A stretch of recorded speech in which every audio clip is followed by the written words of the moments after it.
Hello from Gardening at Dwensa here in Ireland, and here's another orchid update, this time to show you some more spikes I have and just to give you a few updates on things I haven't mentioned in a while.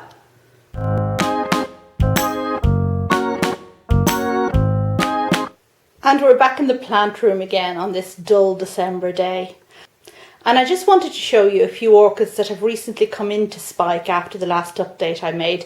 They're those ones there I put on the table. So we'll start off with that. And there are 6 there, as you can see.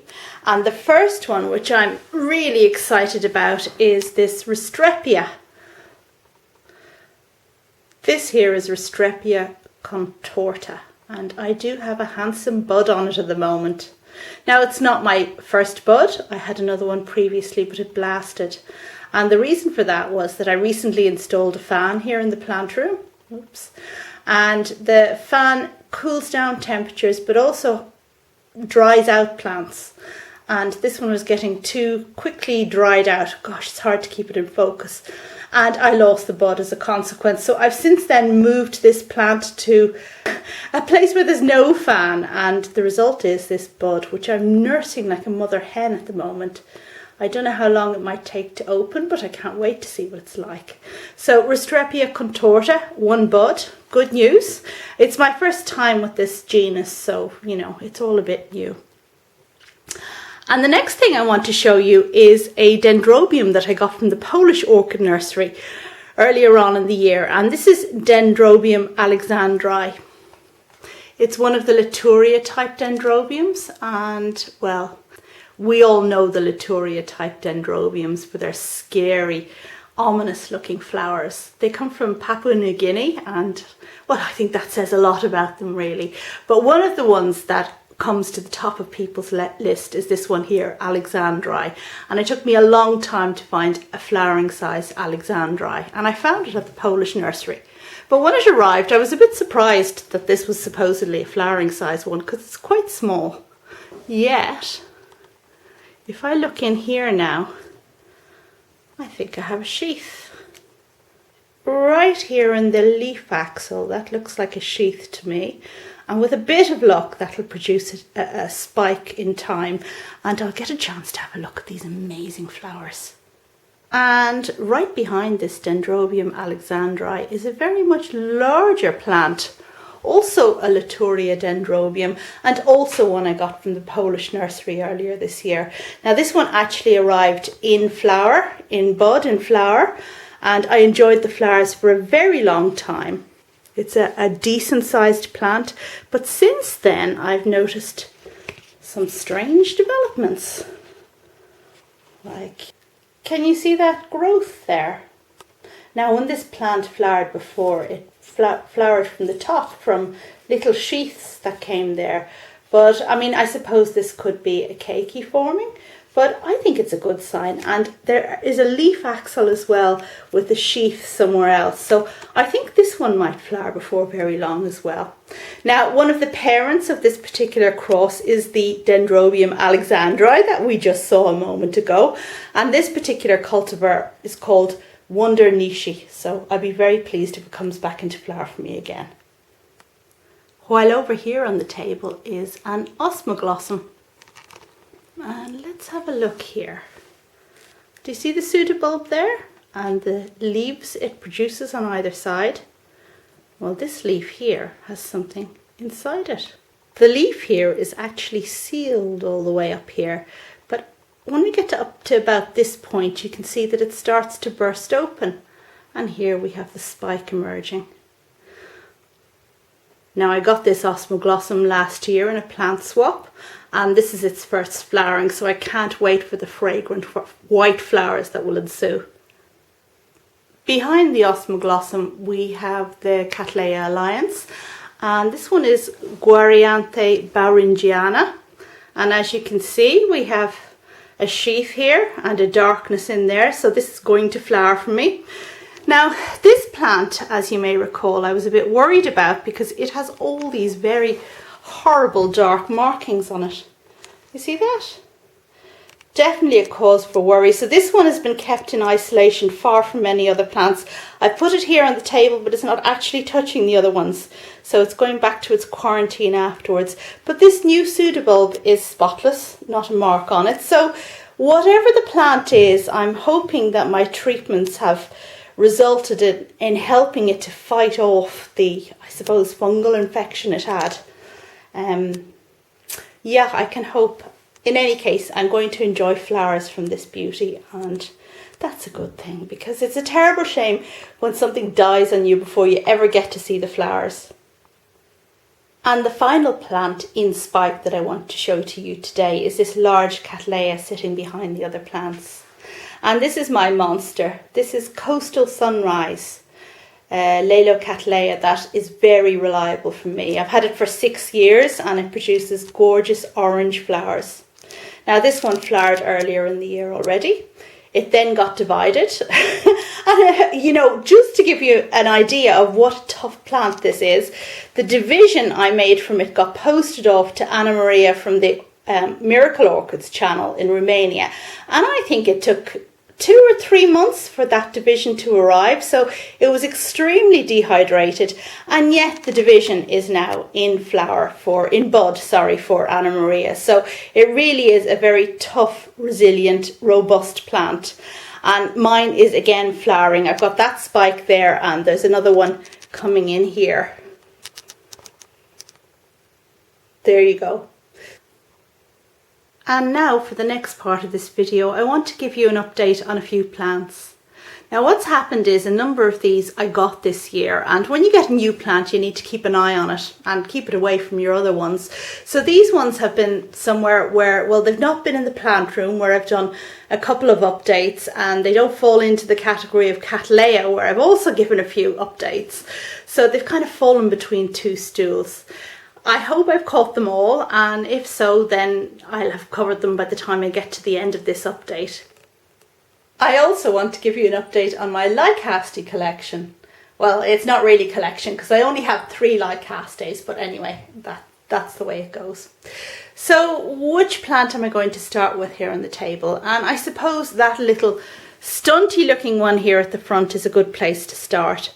And this is my one and only Bulbophyllum medusae, which I bought by mistake when I was in England earlier on this year, and I have it potted in sphagnum and on a north facing window in a warm room, and we have one new growth. It's a seedling plant, okay, so there's one new growth. Now this one does have the most beautiful mop head white flowers when it eventually gets big enough to flower, and I've seen various videos around YouTube at the moment of other people with these flowers on their Bulbophyllum, so it's all to look forward to if I can get to that stage with it.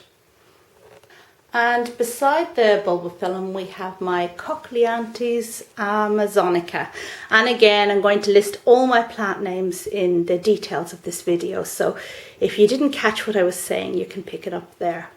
Now this one I bought from the Polish nursery earlier on in the year, and since then it's been potted up. Now when it came to me it was 18 months from flowering size according to the information, so it's not yet flowering size, but when it does flower it has these drooping white flowers that cascade down over the edge of the pot. Quite drooping and quite beautiful. I think they have a purple heart to the centre of them, but I'm not 100% sure about that. It seems to be doing okay for me. I keep it on a north facing window in a warm situation, and it's been potted up with some sphagnum in there. Now since it's now winter and the radiators are on a lot of the time, perhaps I need to think about moving it to somewhere where it doesn't dry out so quickly, or covering the top with sphagnum or something like that. But it's been growing well since I got it, so I'm fairly pleased with how it's doing.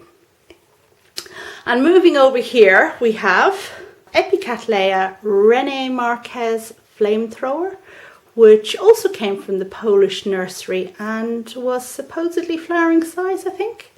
Now it just seems not a very vigorous plant, and it took a while to do anything, but it has put up 2 new growths, So if I turn it around here, you can see that there's a new growth there.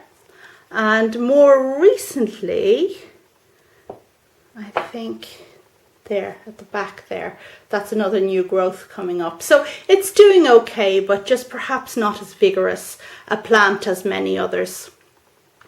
So that's that. And behind it we have Rodriguezia leeana, I think. Now this is a hanging plant, and this one is doing really well. I have it potted in this little basket and it just wants to grow roots. Look at it. Look at. Lots and lots of roots. And we have a new growth around here. Whoops. There we go. That's the new growth, which I was a bit worried about because it seemed to be hitting off the edge of the pot. But it seems to have sorted itself out now, and up it comes. Now, I bought this for my birthday from Marquez in Germany, and it was quite a large plant when it arrived. I thought, oh, brilliant. But actually, what happened was it was actually 2.5 plants in the same pot. So when I went to repot it, the thing just separated into the 3 plants. So I kept the biggest one, as you do, sent one off to Roger Frampton, who you've seen in his updates, and then the little baby went to somebody else. So yeah, I'm quite pleased with it. It's interesting because Roger has mounted his, and I don't know, he's watering it quite frequently. Yet mine is obviously potted in bark with some sphagnum and watered once a week, and it seems to be doing quite well. I kept it on a north-facing window up until more recently, and then when it got quite dark for winter, I've kind of moved it to a bit more light. But yeah, it's doing okay. Pleased with that. So, where shall we go to now? Let's move over here to the Lycastes maybe. And this Lycaste here is Ti Punch. It's a hybrid from the French nursery La Canopée, and I bought it this summer on my holidays. It has just continued to grow and seems to be doing very well. And beside it we have another Lycaste, which I got from Burnham Nurseries in April of this year, and this one is called Lasioglossa. That's it. Anyway, as I said, the names will go in the details of the video. Now, I was slightly worried with about this a while ago because it went dormant. Now, a lot of Lycastes are ones that go dormant, this among them, and it lost its leaves. And I contacted the nursery, Burnham's, and asked them what the story was, and they were very helpful. And they said that this particular one just tends to do that for no good reason at ad hoc times.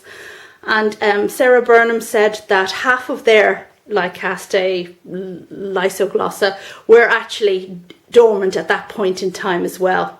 So she said just, you know, keep an eye on it, water it slightly less, don't let it dry out, and see what happens. And lo and behold, it started growing again. So I don't know if I'm close to having flowers in either of these two, but they look like good healthy plants.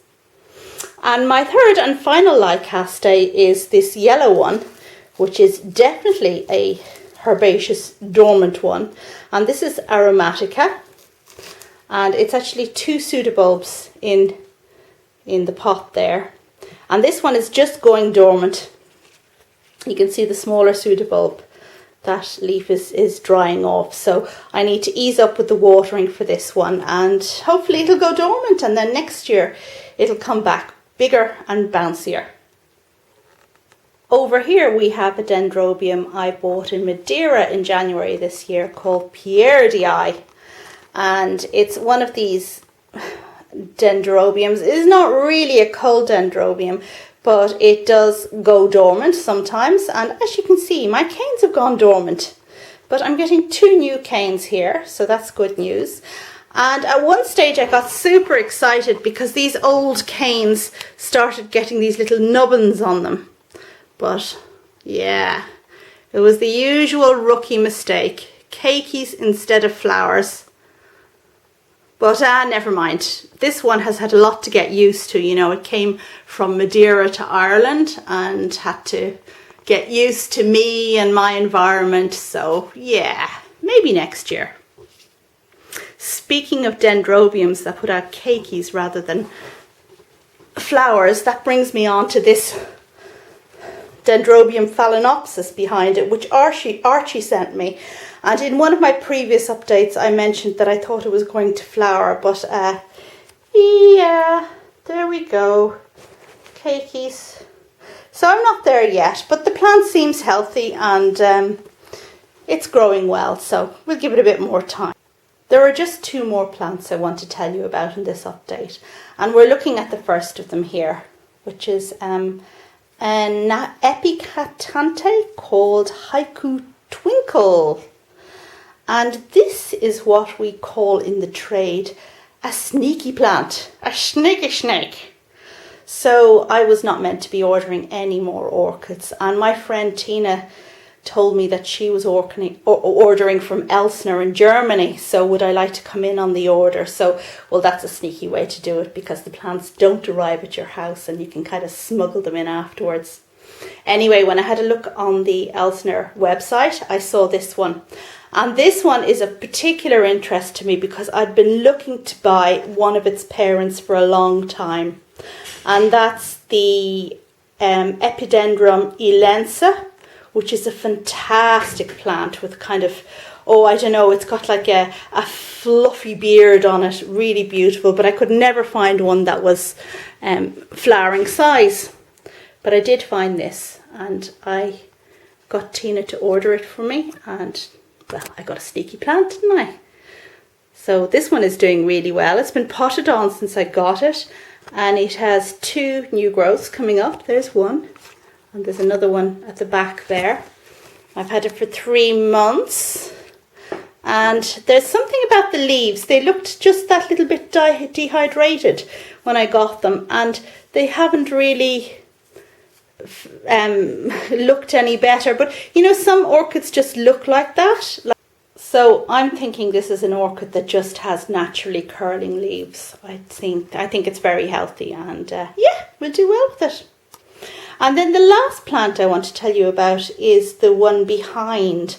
And I think I'll just rotate them here now. Let me pull this around.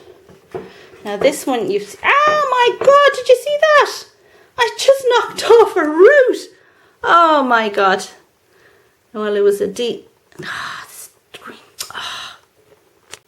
Here I am back again after a little rant. I can't believe I did that. I just knocked off one of this poor plant's roots. On camera and all.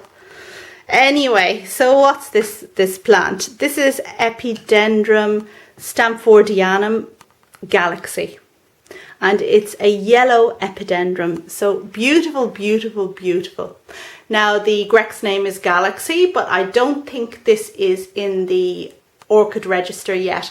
I think it's a newly assigned name, if memory serves.